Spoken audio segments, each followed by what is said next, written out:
Hoje quero falar sobre um assunto que considero muito importante, muito relevante, que é a importância da gratidão e alegria, mesmo em meio às dificuldades. E para começar a falar, gostaria de compartilhar uma palavra que está em Filipenses, aliás, duas passagens. A primeira está em Filipenses, capítulo 4, versículo 4, na linguagem atualizada, que diz o seguinte: alegrai-vos sempre no Senhor. Outra vez vos digo, alegrai-vos.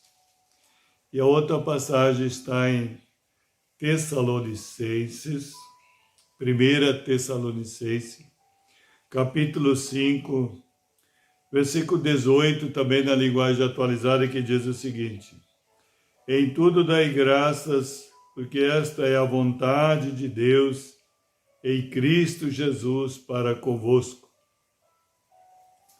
Essa palavra, muitos e muitos anos atrás, falou muito forte no meu coração e se tornou realidade, realmente entrou no meu coração e foi processada, metabolizada, transformada em espírito e vida aquilo que a palavra de Deus é.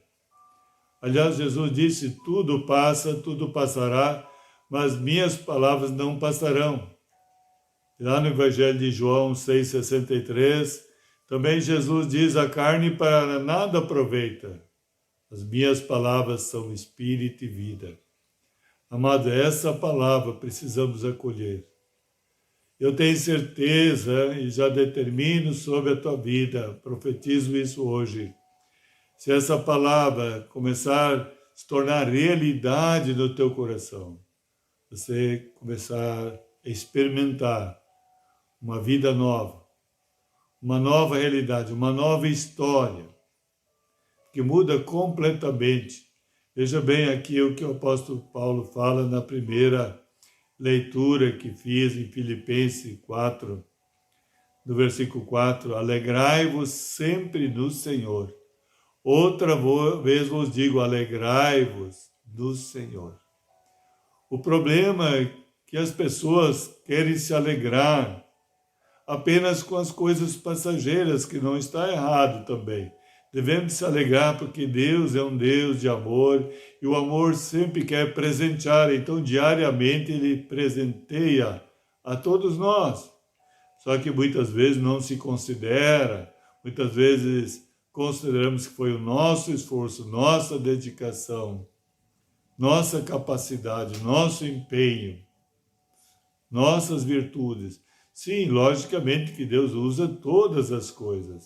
E Ele nos confiou virtudes, graça, força, ânimo, disposição, capacitação, inteligência, sabedoria, saúde. Então, realmente se consegue muito, mas tudo vem dele. A palavra de Deus diz, tudo vem dele, por ele e para ele. Só que poucos reconhecem isso. Então é importante já reconhecermos que tudo vem dele. Pois bem, então vejamos aí. Quando nós agradecemos, o Senhor diz, alegrai-vos sempre no Senhor. Outra vez vos digo, alegrai-vos no Senhor. Devemos se alegrar não só nos presentes que Deus nos concede todo dia, não só nas bênçãos que Ele nos concede todo dia, que são passageiras, a não ser a bênção da salvação eterna e gloriosa, né? Mas do mais tudo é passageiro, então devemos se alegrar, é correto, não está errado. Mas se a nossa, é isso que o Senhor está falando através de Paulo aqui, se a nossa alegria apenas se resume nas coisas deste mundo, ou seja, nas coisas passageiras, Paulo fala em 1 Coríntios que nós seremos as pessoas mais infelizes dessa terra. Por isso que o Espírito Santo usa ele aqui com maestria, dizendo o seguinte, alegrai-vos no Senhor. Outra vez vos digo, alegrai-vos no Senhor. Quer dizer, ele diz, você se alegra tudo que Deus dá, mas não deixa de se alegrar no Senhor, porque essa alegria do Senhor, que é a nossa força, Neemias já dizia, A alegria do Senhor é a nossa força. É a alegria do Senhor que te dá força para superar, suportar as adversidades e vencer os obstáculos, avançar e conquistar tudo aquilo pelo qual o Senhor nos conquistou primeiro. Então veja bem a importância de começar a viver essa realidade, se alegrar no Senhor, não só nas coisas que Ele nos dá todo dia, que Ele nos presenteia todo dia, mas se alegrar nele, ou seja, se alegrar no Espírito, se alegrar na presença dele, se alegrar na fé, se alegrar nas promessas, se alegrar na presença dele, porque o salmista também já dizia, na presença do Senhor, a plenitude de alegria. Então, se você quer se alegrar sempre do Senhor, não saia da presença, não saia do Espírito. Porque o homem natural, ele rejeita as coisas do Espírito, porque eles são loucura, eles não podem compreendê-la, porque as coisas de Deus se discernem espiritualmente. Então é importante você desenvolver uma vida espiritual, uma vida de fé, uma vida na presença do Senhor, uma vida no Espírito. O apóstolo Paulo diz em Gálatas também, 5,16, andai no Espírito e jamais satisfarei a concupiscência da carne. Então você deve realmente se alegrar no Espírito. Comece a exercitar essa faculdade do Espírito. Realmente viver, você pode estar vivendo naturalmente, mas sempre voltado para o Espírito, voltado numa dimensão mais elevada, viver acima dos obstáculos, das circunstâncias, das tribulações, como a águia. A águia, quando vem a tempestade, ela não foge como os demais animais. Foge, se esconde, não. Ela enfrenta a tempestade e ela aproveita o embalo, a força da tempestade para subir mais alto. E ela sobe acima da tempestade. E lá a bonança, lá a paz, lá a tranquilidade. Lá ela flutua na presença gloriosa de Deus. Para nós, traduzido para nós, lá estaremos no Espírito. O Senhor quer nos levar acima das turbulências, acima das tempestades, para experimentar o sobrenatural de Deus.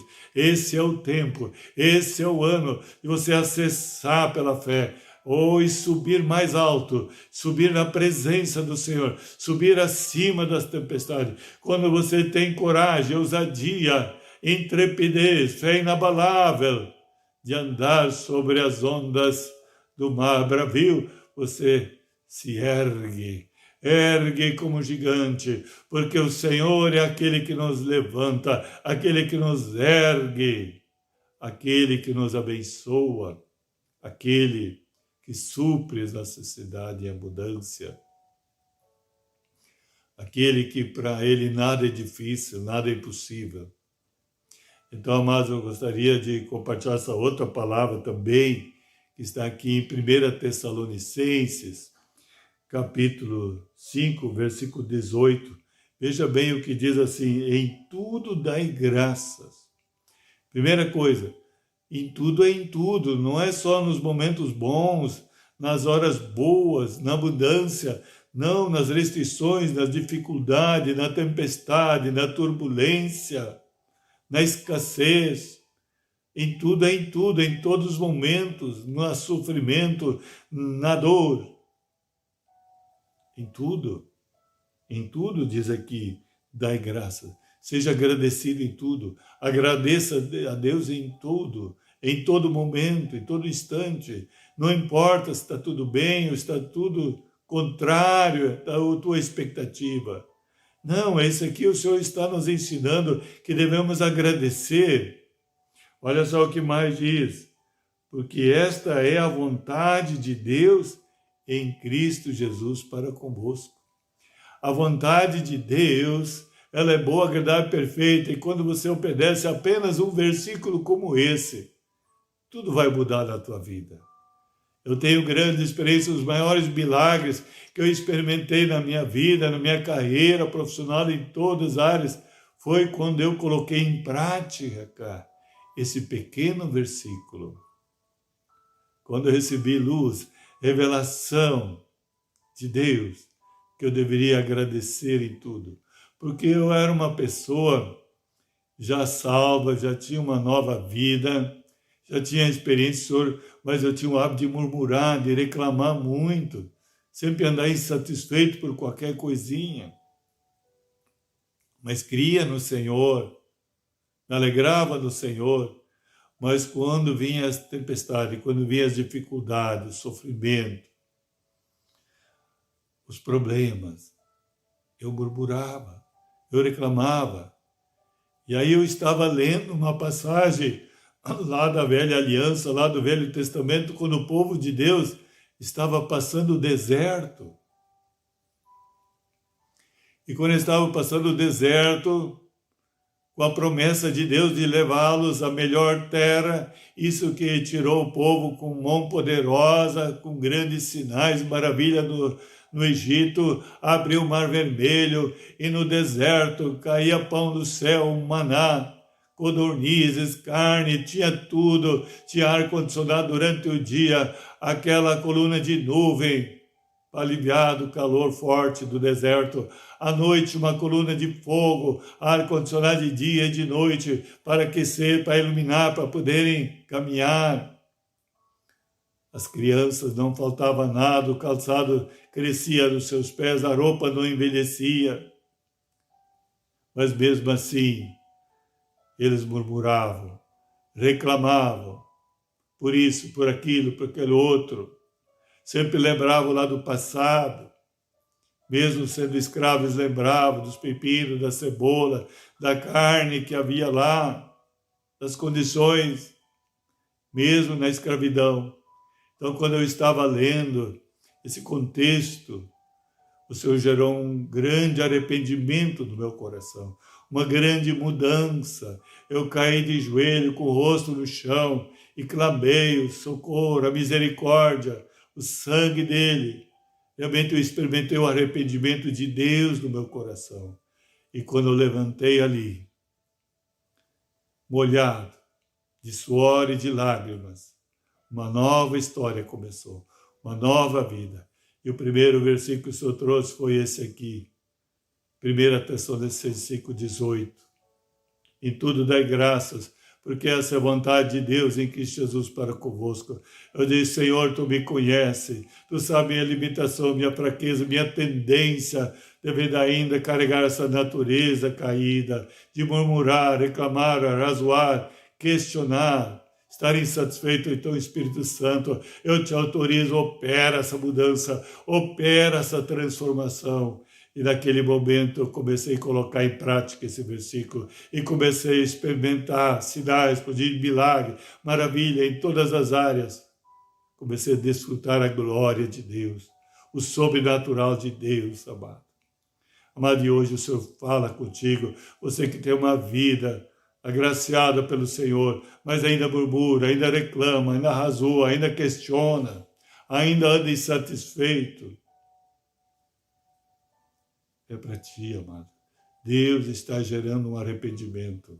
Você irá experimentar uma mudança, uma transformação genuína e verdadeira que o Espírito opera no teu interior. E você irá colocar em prática, pela ajuda do Espírito Santo, esta palavra. Você vai começar a experimentar coisas grandiosas que você não imaginava. Eu comecei a experimentar o que Paulo diz lá em Efésios. Deus é infinitamente muito mais poderoso de fazer muito mais do que pensamos ou pedimos. Você irá se surpreender o que Deus irá fazer na tua vida a partir de agora. Em nome de Jesus. E o apóstolo Paulo também lembra essa passagem que eu citei da Velha Aliança, em 1 Coríntios 10, olha só o que ele diz aqui. Nem murmureis, como algum deles murmuraram, e foram destruídos pelo exterminador. Amados, cuidado. Cuidado, amado. Quantas pessoas murmuram e reclamam, elas sempre receberão mais coisas ruins e negativas para murmurar e reclamar mais, para serem destruídos. Porque quando você murmura e reclama, você está atraindo os demônios, os espíritos malignos que vêm para roubar, matar, destruir. Isso aconteceu lá. E o apóstolo Paulo fala desse contexto aqui de 1 Coríntios 10. Ele diz, cuidado, que lá o povo do passado é um exemplo para nós hoje, para não praticarmos os mesmos atos, as mesmas atitudes, não termos as mesmas atitudes, devemos aprender com eles. Então, para não passar esse sofrimento, veja bem aqui, eles eram destruídos, eles murmurando, reclamando, eles atraíam a maldição, atraíam o inimigo e eles eram destruídos. E milhares foram picados pelas serpentes venenosas. Se não fosse o povo se arrepender e clamar o perdão, e Deus vir ao seu socorro e sará-los, podiam ter perecido todos. Então muitas pessoas estão perecendo porque estão murmurando, reclamando. Não faça mais isso, mas faça o contrário. Quando você começa a render graças e louvores ao Senhor, você atrai a presença do Senhor, a glória do Senhor. O Senhor vem ao teu socorro e entra em ação de uma forma sobrenatural. E você experimentará a vitória sobre esse inimigo que está te atormentando. Não sei qual é a área que você está sendo atormentado, se é no teu interior, com uma tristeza, com a mágoa, talvez com uma raiz de amargura que tem feito você viver triste, murmurante. Não, agora você irá experimentar. Talvez você estava com ciúmes, com inveja. Talvez você possa estar tendo problema no casamento, na família, ou com os filhos, ou na área da saúde física, ou seja, na área profissional, financeira, tem murmurado, não, começa a louvar, começa a agradecer a Deus agora. E você vai atrair a presença gloriosa, o Todo-Poderoso, e vai fazer o inimigo bater em retirada, e vai recuar, vai retroceder, vai bater em retirada. E a glória do Senhor vai se assistir. A bênção do Senhor virá sobre a tua vida. Volto a dizer, quando praticamos a vontade do Senhor, Ele peleja por nós. Havia um exemplo também lá na Velha Aliança, onde o rei Josafá estava cercado por 3 nações inimigas. Ele estava no desespero, ele entrou em jejum e oração, e Deus falou para ele que ele não precisava temer, que ele não precisava lutar, que a peleja era de Deus, mas era de Deus, não dele. Então apenas ele obedeceu o que Deus ordenou, que deveria ir à frente, louvar, agradecer a Deus. E quando ele fez, quando o povo começou a louvar, agradecer, adorar a Deus, o Senhor fez uma emboscada contra aquelas nações e os derrotou. As 3 nações foram derrotadas, sem nenhum sobrevivente. E grande o despojo ainda que Deus providenciou. Toda aquela riqueza daquelas nações, o Senhor transferiu para o seu povo. Então faça a vontade de Deus, obedeça a vontade de Deus. Ele obedeceu, que não devia ter medo, só louvar e agradecer. E se você também, porque essa é a vontade de Deus, diz aqui em 1 Tessalonicenses 5,18, é a vontade de Deus que você dê graças, agradeça em todos os momentos, em toda circunstância e situação. Você verá que você estará atraindo o Senhor, o poder e a glória, a autoridade de Deus. O Senhor dos Exércitos irá pelejar por ti. E a vitória é dele que você irá glorificar a ele. Então veja bem a importância da alegria, a importância da gratidão, mesmo em meio às dificuldades. Você será surpreendido. Quero profetizar hoje que essa palavra torne realidade no teu coração. Eu quero orar contigo agora, para que o Espírito Santo realmente não só te convença, mas trabalhe teu coração, que teu coração fique preparado como boa terra para receber essa palavra como espírito e vida, como realidade, irá prosperar para aquilo que o Senhor designou. Mas antes de orar, eu gostaria que você desse o respeito, se inscreva no canal para receber todas as mensagens e também o sininho, para que você possa estar recebendo toda a mensagem que entrar e também divulgar nos teus contatos, para que mais pessoas também tenham acesso a essa palavra de vitória, também possam entender e crer na importância da gratidão, da alegria, mesmo em meio às dificuldades. A importância é tão importante, tão relevante. Amém? Vamos orar então. Pai, em nome de Jesus, muito obrigado, Deus, por essa palavra, Senhor. Eu creio, Senhor, que essa palavra não voltará vazia, mas irá prosperar, Senhor, para aquilo que o Senhor designou, Senhor, mudar a história. Ó Deus, conceder esta vida nova, a vida do Espírito, Senhor, a vida de fé, Senhor, a vida que se apoia na palavra, no Cristo vivo ressurreto, na rocha viva. Oh, meu Deus, opera agora, manifesta, Senhor amado, em nome de Jesus. Senhor, ministra essa gratidão, essa alegria, Senhor. Oh, Deus, como o apóstolo Paulo dizia que ele se alegrava nas tribulações, nas dificuldades, nas aflições, nas angústias, nas perseguições, porque quando ele era fraco, o poder de Deus se aperfeiçoava. Quando eu sou fraco, sou forte, porque o poder de Deus se aperfeiçoa na fraqueza. Quero profetizar isso sobre cada um agora, em nome de Jesus. Um dia ricamente abençoado, em nome de Jesus. Shalom, shalom a todos.